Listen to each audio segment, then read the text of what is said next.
झारखंड वासियों को यह संदेश देना चाहेंगे। आज जब गिरिडीह की बात याद आती है तो 1980-85 का वह दौर याद आता है जब झारखंड के पितामह विनोद बिहारी महतो को गिरिडीह की जेल में कैद किया गया था। आज वो लम्हा आज भी याद आता है और आज भी हम अपने ताकत से, अपनी हिम्मत से, अपनी एकजुटता से प्रशासन को बताते आते हैं कि आप लाख तानाशाही का परिचय दे, आप लाख हमारे हक अधिकार के बीच आकर खड़े हो जाए। जब इस मिट्टी के किसी वीर ने चाहा है कि झारखंड के लोगों को उनका हक अधिकार दिलाना है तो याद रखिएगा वो विनोद बाबू का दौर था जब इसी गिरिडीह के जेल में पहली बार झारखंड के इतिहास में नारा लगा था कि जेल का ताला टूटेगा, विनोद बिहारी छूटेगा। और आनंद फानन में तत्कालीन एसपी महोदय को विनोद बिहारी महतो को दूसरे जेल में शिफ्ट करना पड़ा। वो दौर था गुरुजी दिसम गुरु शिबू सोरेन का, वो दौर था कॉमरेड ए.के. रॉय का। यानी असंख्य बलिदान, असंख्य संघर्ष के बाद हमारे पूर्वजों ने, हमारे वीरों ने इस राज्य को अलग किया। लेकिन आज 24 साल के बाद हम एक बार रुक जाते हैं, एक बार हम अपने आप को रोकते हैं और गांव की पगडंडियों में, खेत खलिहानों में, फैक्ट्री में काम कर रहे मजदूरों के बीच जाकर, फुटबॉल के मैदान में फुटबॉल खेल रहे बच्चों के बीच जाकर, चाय की गुमटी में बैठकर, पान की दुकान में बैठकर आज अगर एक बार चर्चा करके देखिए कि झारखंड अलग राज करने का मकसद पूरा हुआ है या नहीं। एक बार हम रुककर अपने आप को थाम कर बस एक सवाल करें कि झारखंड अलग राज करने का जो उद्देश्य था वो उद्देश्य पूरा हुआ है कि नहीं हुआ है। आज इस भीड़ से उत्तर जानना चाहते हैं, क्या अलग झारखंड राज करने का जो उद्देश्य था वो पूरा हुआ है? हाँ या ना? हाँ या ना? आज हर एक गांव की गली से, खेत के चौपाल से यही आवाज आती है, खेतों की पगडंडियों से, गांव के चौपाल से कि झारखंड राज हमने जो सोच कर लिया था आज वो कोसों दूर है हमसे। हमने झारखंड राज इसलिए लिया था कि जब हम लोग झारखंड राज्य का अलग निर्माण करेंगे, यहाँ की शैक्षणिक व्यवस्था में सुधार होगा, यहाँ की स्वास्थ्य व्यवस्था में सुधार होगा, यहाँ के नौजवानों को रोजगार मिलेगा, यहाँ के जल जमीन जंगल को सुरक्षित किया जाएगा, यहाँ के आदिवासी मूलवासियों की भावनाओं का ख्याल रखा जाएगा। लेकिन जैसे ही झारखंड राज्य अलग हुआ हमें क्या मिला? हमें पलायन मिला, हमें विस्थापन मिला, हमें बेरोजगारी मिली, हमें अशिक्षा मिला, हमें बीमारी मिली और आज धड़ल्ले से हमारी नौकरियों को प्रदेश के लोगों को बेचा जा रहा है और हम केवल तमाशाबीन होकर देख रहे हैं। आज झारखंड होने के बाद हमें बस यही मिला कि हमें नक्शे से काटकर 46% बिहार का भूभाग, 79,714 वर्ग किलोमीटर का एक धरती का टुकड़ा मिला है। लेकिन आज हक अधिकार की बात करें तो आप गिरिडीह से लेकर गढ़वा चले जाएं, सिंगू से लेकर आप साहेबगंज चले जाएं, आपको यही मिलेगा कि आज भी झारखंड के लोगों का दमन किया जा रहा है, आज भी झारखंड के लोगों का दोहन किया जा रहा है। ये बहुत शर्म की बात है, ये बहुत दुर्भाग्य की बात है। और चूंकि इस राज्य को बनाने में बहुत सारे वीरों ने बलिदान दिया है, आज विनोद बिहारी महतो हमारे बीच नहीं है, आज निर्मल महतो हमारे बीच नहीं है, आज कॉमरेड ए.के. रॉय हमारे बीच नहीं है, लेकिन आज दिसम गुरु शिबू सोरेन जिंदा है। आज वो अस्वस्थ है, लेकिन हम उनके स्वास्थ्य की कामना करते हुए उनसे एक सवाल पूछेंगे कि गुरुजी बताइए कि इसी दिन के लिए आपने झारखंड राज्य अलग लिया था, आपने झारखंड राज्य क्या केवल अपनी पुतोहू लोग को विधायक बनाने के लिए लिया था? इस बात का उत्तर दीजिएगा गुरुजी, यदि आपके कानों तक मेरी आवाज आ रही है तो। आज यही बगल में माननीय मुख्यमंत्री की अर्धांगिनी बैठी है जो गांडे की विधायक है, वो एक महिला विधायक है, इसलिए हम महिला पर विशेष टिप्पणी नहीं करेंगे, उन पर कोई छीटाकशी नहीं करेंगे। लेकिन वो मंचों पे आती है और अपने भाषणों में बार बार 1000 रुपए का जिक्र करती है कि हमने मैया सम्मान योजना दिया 1000। ऐसा लगता है उन्होंने हमें खैरात दिया है, हमें भीख दिया है। बड़ा दुर्भाग्य कि कोई 1000 रुपया देकर इस प्रकार से महिमा मंडन करता है। आज मैं माननीय मुख्यमंत्री, उनकी अर्धांगिनी, चूंकि दोनों सरकार में दोनों सम्मिलित हैं, मैं उन्हें साफ साफ कहूंगा 1000 नहीं, आप 500 रुपया दे के वोट ले जाइए, लेकिन हमारा एक शर्त होगा, आपके परिवार में 4 विधायक है, आप डिसाइड कर लीजिए एक कौन रहेगा, 3 को इस्तीफा दीजिए, इस बार सारा वोट आपको मिलेगा। कौन इस्तीफा देगा? कल्पना मैडम इस्तीफा देंगे या बसंत सोरेन जी इस्तीफा देंगे या सीता मैडम इस्तीफा देंगे? हेमंत सोरेन जी बताइए। अरे वाह, यानी झारखंड के लोगों को आज भी आप लोग बोका समझ रहे हैं। आपने हमें क्या दिया? अभी हमें नहीं, हमारी माओ और बहनों को मैया सम्मान योजना आपने दिया। भैया लोग क्या झाल बजाएंगे? मैं बताइए, भैया लोग क्या झाल बजाएंगे माननीय मुख्यमंत्री महोदय? इसलिए आप बिल्कुल, आप 1000 रुपए में सारा वोट ले जाइए, लेकिन आप उत्तर दीजिए कि आपके परिवार में कौन 3 लोग हैं जो विधायकी से इस्तीफा देंगे? कौन 3 लोग इस्तीफा देंगे? या यदि आपकी मैडम अगर वो गांडे से विधायक रहेंगे तो मुख्यमंत्री महोदय आप बरहेट से मुख्यमंत्री के पद से इस्तीफा दीजिए। क्या एक परिवार के लिए झारखंड राज्य अलग बना था? क्या एक परिवार के लिए झारखंड राज्य अलग बना था? बताइएगा। नहीं ना? तो ये कौन सा ड्रामा है भाई? ये कौन सा महिमा मंडन है? आज हमारे राज्य में पलायन बढ़ रहा है, आज हमारे राज्य में बेरोजगारी का दर बढ़ रहा है, आज हमारे राज्य में अशिक्षा का दर बढ़ रहा है, आज हमारे राज्य में मजदूरों की संख्या प्रवासी के रूप में बढ़ रही है, और आप 1000 रुपए देकर हमें अगर बहलाने का कार्य करते हैं तो ये दुर्भाग्य की बात है।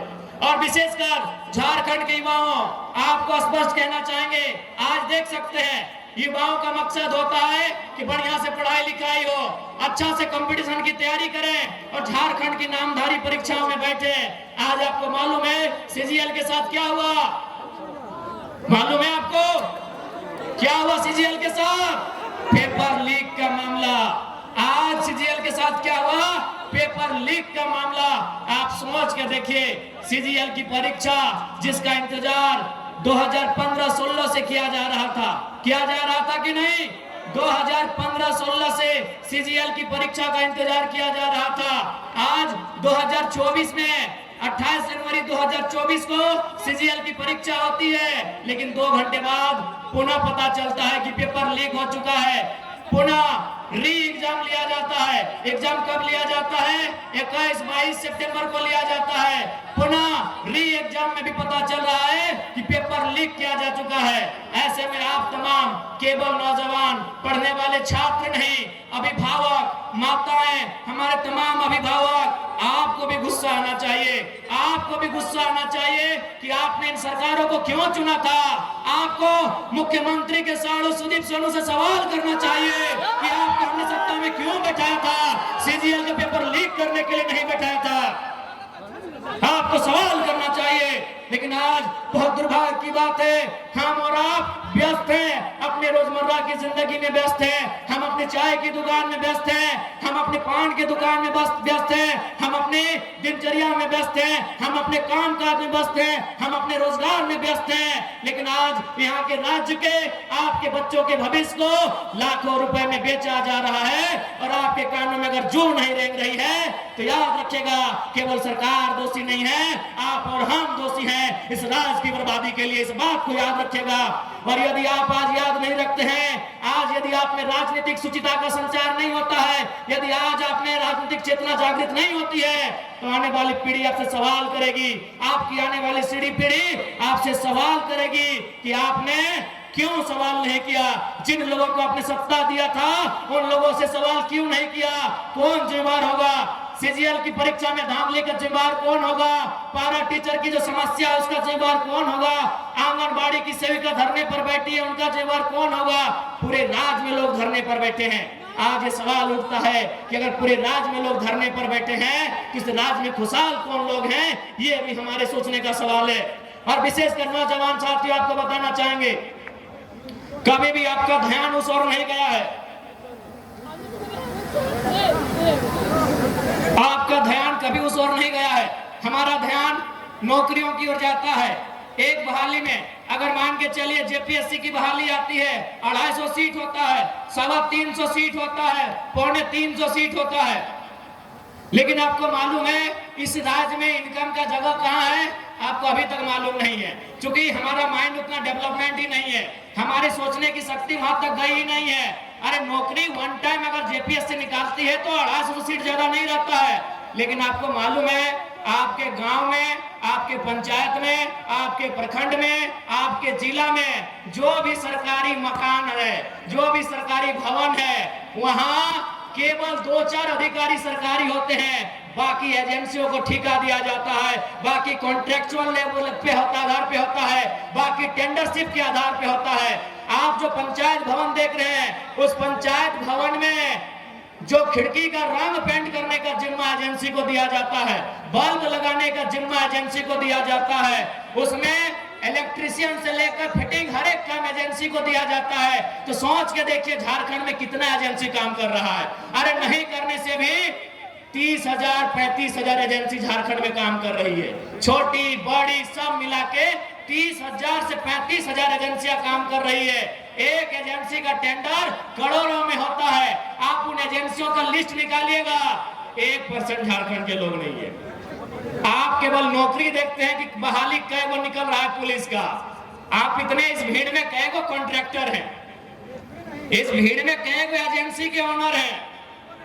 आपकी जानकारी के लिए बता दें, आपके बगल में कोई सरकारी स्कूल होगा, हाई स्कूल होगा या +2 होगा, वहां का प्रिंसिपल सरकारी है, वहां का फिजिक्स का टीचर सरकारी है, वहां के केमिस्ट्री का टीचर सरकारी है। लेकिन आपको जानकारी होना चाहिए, आईटी, टीटी और स्पोर्ट टीचर सरकारी नहीं है।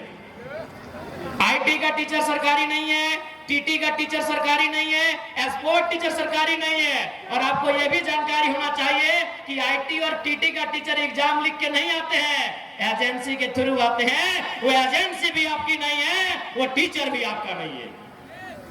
आज तक झारखंड का ध्यान गया ही नहीं है।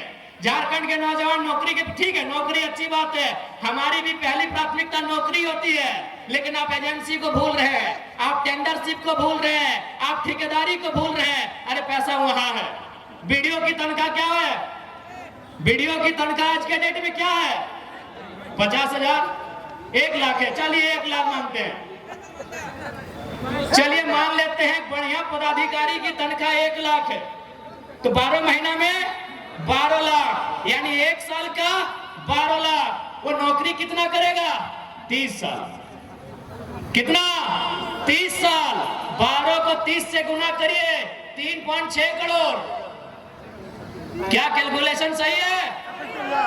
3.6 यानी 3.6 करोड़। यानी एक बीडीओ, एक बढ़िया रैंक का ऑफिसर अपने जीवन काल में कितना पैसा कमा रहा है? 3.6 करोड़। आपको जानकारी होना चाहिए, एक छोटा एजेंसी करोड़ों का बजट एक बार में, हमको लगता है एक बार जब वो लेती है, करोड़ रुपए बचत कर लेती है। आज तक किसी लीडर ने आपको इस ओर लेके नहीं गए हैं, कोई लीडर नहीं, किसी को मतलब नहीं है।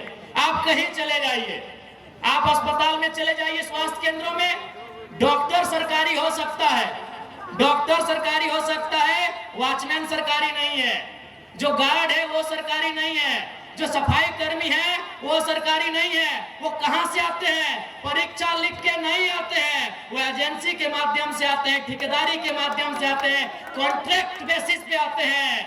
अरे वहां आपका ध्यान गया ही नहीं है। इसलिए आज लोग मुझसे क्यों चिढ़ते हैं मालूम है? क्यों ये लोग, इनके रातों के सपनों में हम आते हैं, क्योंकि ये बोलते हैं घरों में कि ये लड़का लीडर नहीं टीचर ज्यादा है, ये पढ़ाता है, ये अपनी सभाओं में भाषण कम पढ़ाता है, लेक्चर और क्लास ज्यादा लेता है। नहीं बताइए किस लीडर ने आपको बताया है? किसने आपको बताया है? झारखंड में, ये तो आपके इधर की बात मैं कर रहा हूँ। चलिए कोलियरी की चक्कर लगाइए, जहाँ कोयला खोला जाता है, वहां की कंपनियों का नाम है संजय उद्योग, खेमका, आनंदिता, त्रिवेणी, मैंने ऐसे लगभग सैकड़ों कंपनियां हैं जो कोयला खोदने का काम करती है। वो कहाँ की है? हैदराबाद की है, इलाहाबाद की है, पटना की है, कलकत्ता की है, गुजरात की है, महाराष्ट्र की है, चेन्नई की है। आपके गिरिडीह और रांची की एक भी नहीं है। इसलिए यदि हम लोग सरकार में आते हैं तो सरकारी नौकरी तो छोड़िए, एजेंसियों में भी 75% झारखंड के लोगों को प्रमोट करेंगे। झारखंड के लोगों को 75% प्रमोट करेंगे। और आपको मालूम है सरकार क्या चीज है, आपको मालूम है। उसके बाद चूंकि ये लोग ये तर्क देते हैं कि भारत के संविधान में